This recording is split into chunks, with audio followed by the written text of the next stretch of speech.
Hello, traders. FX Pip Collector here. Today is Monday, October 28th, and this is my recap of the top view videos of the day. And the pound US dollar came in number 3 today, so we're going to do a quick recap on the 1 hour time frame.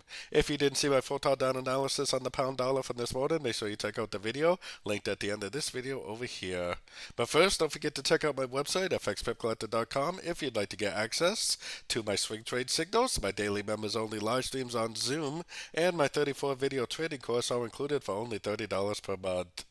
So we had a little bit of a push up on the dollar pairs, but really it's kind of a rangy market. I'm still looking at this move up right here as possibly and maybe even very likely just a crest into this last five-way pattern to the downside.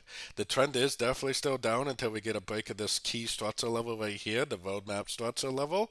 It kind of looks like it did make an ABC correction today, so I wouldn't be surprised if it did just keep on trending down from here.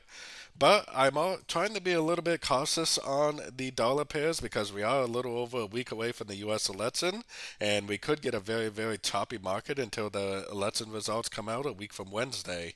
So definitely be a little bit cautious, but the trend is definitely still down on all the higher roadmap timeframes, which means I'm definitely still looking for sorting opportunities at the end of any three-way pullbacks that I see.